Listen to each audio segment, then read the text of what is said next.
Et nous bétonnons 5 millions d'hectares chaque année. Pour vous donner une idée, un pays comme la France bétonne un département français tous les 7 ans. Tous les 7 ans, il y a un département français qui disparaît sous le béton. Donc, je vous présente rapidement donc, Claude Bourguignon, ingénieur agronome. Avec Lydia, on a travaillé à l'INRA pendant 10 ans. Et puis, à l'époque, on était rentré dans la recherche publique pour être au service des gens. Puis, on s'est rendu compte que l'INRA, à l'époque, en 1977, a été vendu à l'agro-industrie. Donc, ça ne nous convenait pas. On n'avait pas envie d'être fonctionnaire pour être au service de l'agro-industrie. Donc, on a quitté l'Institut en 1989.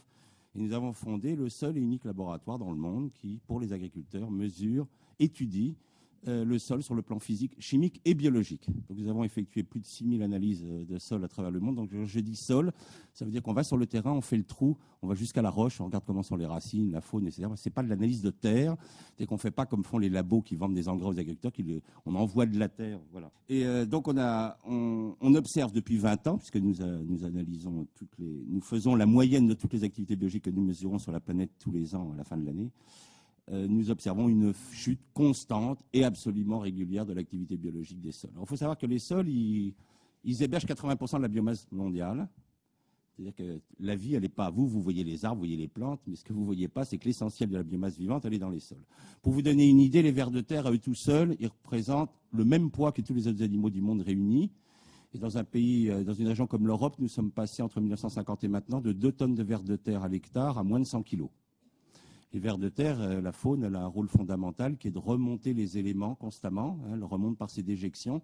Les vers de terre, un bon sol, c'est 2 tonnes de vers de terre à l'hectare. Tous les jours, ils vous remontent 2 tonnes de terre. C'est qu'ils remontent la potasse, le phosphore, l'azote à la surface du sol. Et ils évitent que ces éléments se lessivent. Donc, ils vont éviter que toutes nos richesses, toute la richesse du sol parte dans les nappes phréatiques. Alors, quel était le travail de l'humanité quand l'humanité a décidé de cultiver les sols? Eh bien, nous avons dégradé en 6000 ans 2 milliards d'hectares de terres agricoles. C'est que lorsque nous avons commencé l'agriculture, les déserts couvraient 11% de la planète, ils en recouvrent maintenant 32%. Sur ces 2 milliards d'hectares de déserts que nous avons créés, il y en a 1 milliard qui a été créé juste au XXe siècle. C'est-à-dire qu'en un siècle, nous avons détruit autant de terres que 6000 ans d'agriculture qui nous ont précédés. Alors, quelle est la situation actuelle pour l'humanité?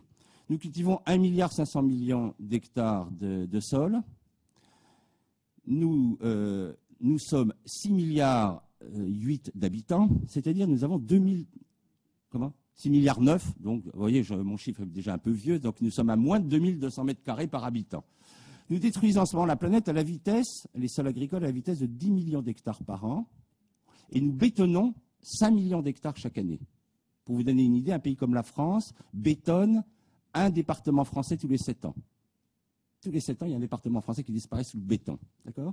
Donc, nous avons... Alors, comment on fait? Parce qu'on perd quand même 15 millions d'hectares de terres cultivées. Comment on fait pour s'en sortir? Nous déforestons 15 millions d'hectares chaque année, essentiellement dans les terres tropicales. C'est les forêts les plus importantes de la planète, celles qui évitent la différence trop grande de température entre l'équateur et les pôles. C'est-à-dire que quand on a créé la révolution verte, c'est-à-dire lorsque les États ont abandonné leur rôle qui était de nourrir leur population et ont décidé de confier le développement de l'agriculture à l'agro-industrie, qui a été c'est pour ça que nous avons l'an dernier dépassé 1 milliard d'hommes en état de famine, c'est que les États ont abandonné leur rôle qui était de nourrir leur population. Nous avons dit, maintenant, on file ça à l'agro-industrie, on va filer ça à Monsanto, à Syngenta et compagnie. Qu'est-ce qu'ils ont fait, eux? Ils n'ont pas cherché à nourrir l'humanité, ils ont cherché à faire du bénéfice, ce qui n'a strictement rien à voir. Qu'est-ce qui s'est passé en faisant la révolution? Nous avons décidé de simplifier outrageusement le modèle agricole, c'est-à-dire que nous sortons d'une civilisation hautement raffinée, qui était l'équilibre agro-silvo-pastoral. Les paysans, ignorants, pour les scientifiques, donc abrutis, avaient créé quelque chose d'extraordinairement astucieux. Ils avaient compris que pour que le système agricole nourrisse les hommes, il fallait qu'il y ait à la fois la forêt. La forêt servait à faire des haies qui empêchaient le bétail de divaguer, fournissait du bois, fournissait aussi de la fertilisation pour les sols, ce qu'on appelle le bois raméal fragmenté.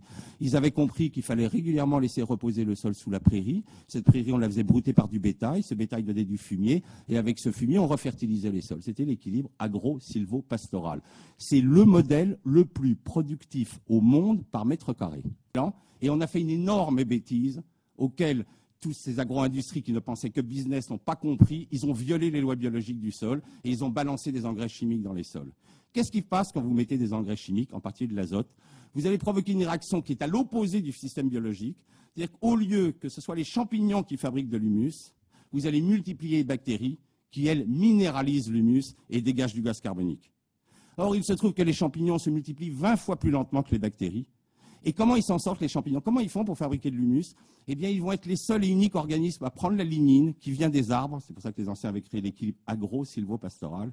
Ils sont les seuls organismes à attaquer la lignine. Et pour pouvoir faire ça, il faut qu'il y ait très peu d'azote. Parce que s'il y a de l'azote, c'est les bactéries qui prennent le dessus. Et lorsque vous mettez de l'engrais sur un sol, vous faites disparaître la matière organique sous forme de gaz carbonique. Dans un pays comme la France, nous sommes passés entre 1950 et maintenant de 4% de matière organique à 1,3%. Vous imaginez le dégagement de gaz carbonique que ça représente. L'agriculture intensive, la révolution verte, représente 40% des dégagements de gaz carbonique sur la planète. Et qu'est-ce qui se passe quand il n'y a plus de matière organique dans un pays comme la France? La faune, qui se nourrit de la matière organique, elle ne peut plus se nourrir, donc elle meurt. Nous avons perdu 90% de nos animaux. Qu'est-ce que ça veut dire quand les animaux s'en vont? Plus de remontée biologique des éléments en surface. Ça veut dire que l'azote part dans les nappes phréatiques, le phosphore part dans la nappe, part dans la mer, la magnésie, etc. Dégradation, donc après la dégradation biologique, vous rentrez dans la dégradation chimique de vos sols. Il n'y a qu'une seule industrie qui autrefois, c'est plus le cas maintenant depuis la Révolution verte, qui donnait plus que ce qu'elle recevait, c'était l'agriculture. Avec la Révolution verte, nous avons désertifié 300 millions d'hectares de terres. On a fait une étude avec la Banque mondiale, combien coûterait la restauration des terres latéritisées dans le bassin amazonien. C'est, selon l'état de dégradation, entre 1 000 et 5 000 euros de l'hectare. Donc 2 milliards d'hectares, prenons le chiffre bas, 2 milliards d'hectares, là je laisse les économistes travailler, ce n'est pas mon job, 2 milliards d'hectares multipliés par 1 000 euros, je pense que c'est une somme dans une période de crise financière qui n'est peut-être pas une somme très sympathique à donner à nos hommes politiques. Donc voilà, petite réflexion pour la discussion future. Et nous bétonnons 5 millions d'hectares chaque année. Pour vous donner une idée, un pays comme la France bétonne un département français tous les 7 ans. Tous les 7 ans, il y a un département français qui disparaît sous le béton. Donc nous avons... Alors comment on fait? Parce qu'on perd quand même 15 millions d'hectares de terres cultivées. Comment on fait pour s'en sortir? Nous déforestons 15 millions d'hectares chaque année, essentiellement dans les terres tropicales. C'est les forêts les plus importantes de la planète, celles qui évitent la différence trop grande de température entre l'équateur et les pôles. Avec la Révolution verte, nous avons désertifié 300 millions d'hectares de terres. On a fait une étude avec la Banque mondiale, combien coûterait la restauration des terres latéritisées dans le bassin amazonien. C'est, selon l'état de dégradation, entre 1 000 et 5 000 euros de l'hectare. Donc 2 milliards d'hectares, prenons le chiffre bas, 2 milliards d'hectares, là je laisse les économistes travailler, ce n'est pas mon job, 2 milliards d'hectares multipliés par 1 000 euros, je pense que c'est une somme dans une période de crise financière qui n'est peut-être pas une somme très sympathique à donner à nos hommes politiques. Donc voilà, petite réflexion pour la discussion future.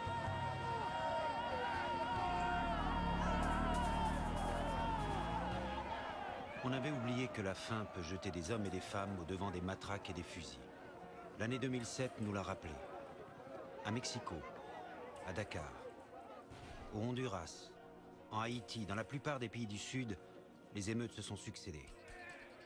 Il faut dire qu'en 2 ans, le blé, le maïs, le riz, le soja ont vu leur cours doubler, voire tripler. Alors que la demande en céréales augmentait, l'offre diminuait. Les cours montaient, les prix flambaient et les stocks mondiaux ne cessaient de baisser. Dans de nombreux pays, la différence, c'est je mangeais, je ne mange plus. Regardez, la galette de maïs au Mexique. Le Mexique importe le tiers de son maïs. Et eux, c'est vraiment ce qu'ils mangent. Monsieur Bush a dit, je passe au plan B. J'arrive pas finalement à avoir probablement la dernière goutte de pétrole.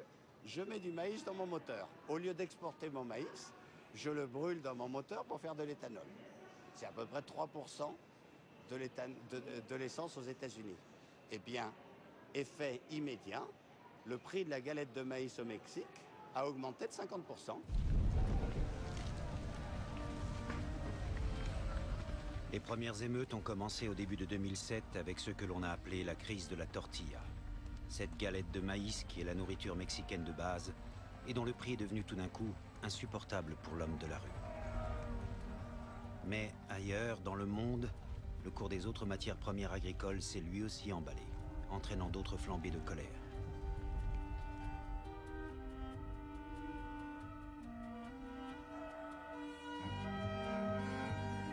En juin 2008, la FAO, l'Organisation des Nations Unies pour l'alimentation et l'agriculture, a convoqué dans l'urgence un sommet international sur la sécurité alimentaire.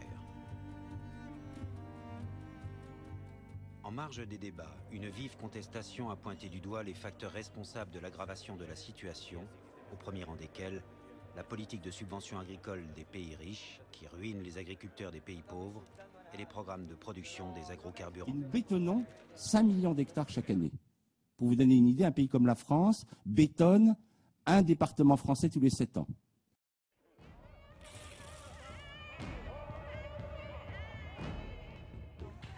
Mundo inteiro eu estou lutando para conseguir floresta, para não acontecer problema sério.